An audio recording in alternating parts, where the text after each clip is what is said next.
Uraim, nagyon jó szolgálatot.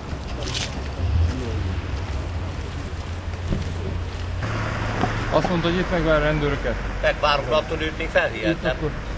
Most már nem ügye fel, legyen szíves, maradjon itt. Karriert akarsz magadnak csinálni? Én csinálok neked karriert. Mindeges vagyok, hogy mindjárt megfogom, azt leütöm, megmondtam, hogy leütöm azt a köcsöt kollégával. Leütöm. Most kaptam 8 hónap börtönre, 20 millió forintból ennyire el le. Nem tudom, hogy minek kellett beleavatkozni a kettőbe. Mikor négyen megfogjuk. Én szeretnék végigmondani. Az egyiket meg is. Én tudom, én irányítottam mindenkit ide, hogy hol van a 300. Mert a jelentkezésen annyira analfabéta volt mindenki, hogy nem tudták hol az átfogni. Eljött ez az 5-6 teréb.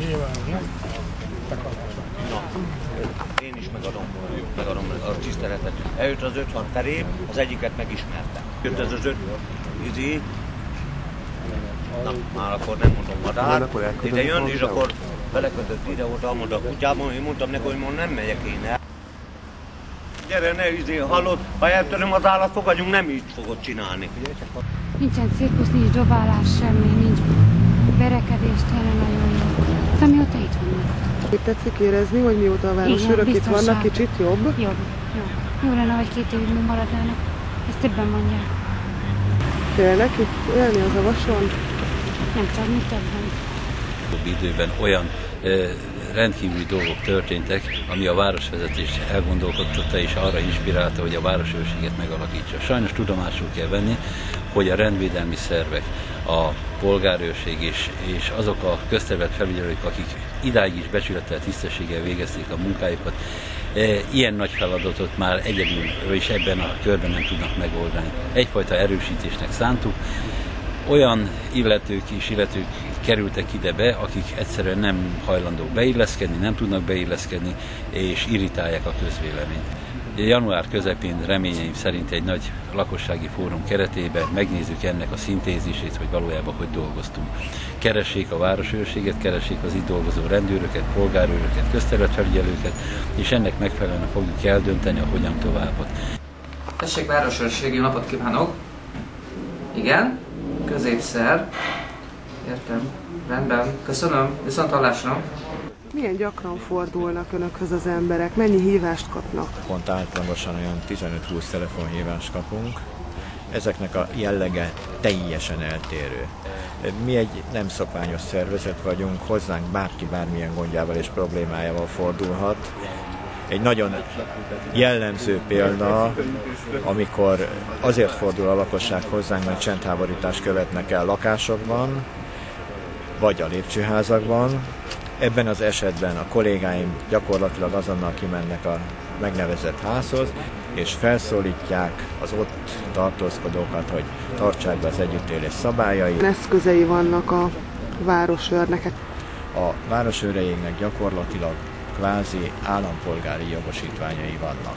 Ezen túlmenően ugye ők vagyonőrök, és mint vagyonőrnek a 2005-ös vagyonvédelmi törvény alapján jogosítványuk van szolgálatban gumibot és gázspré viselésére. Ezért vigyázzam, nem szeretem. Nem nyúlok bele. Bármi baja lenne. A fecskendő való van tűvel. Itt tüzet is raktak a sarokba.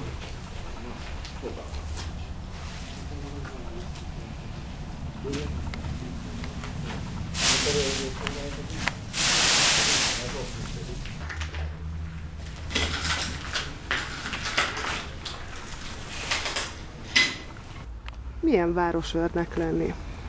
Hát érzésem szerint jó. Én legalábbis szeretem csinálni. Nem szokott félni? Nem. Általában nem jellemző.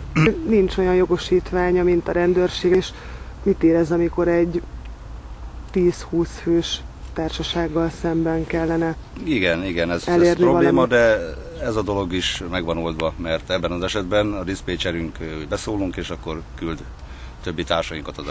Hogy fogadják az avasiak ezt a szolgálatot? Mi a tapasztalatuk? Örülnek neki, sőt eddig még pozitív visszajelzést kaptunk az itt lakóktól. Örülnek, megállítanak bennünket, elbeszélgetnek velünk. De ez természetesen nem jellemző a bűnözőkre, csavargókra. Ők nem szeretnek bennünket, de hát nem is azért vagyunk, hogy ők szeressenek. Tehát mik fordulnak elő leggyakrabban, milyen esetek?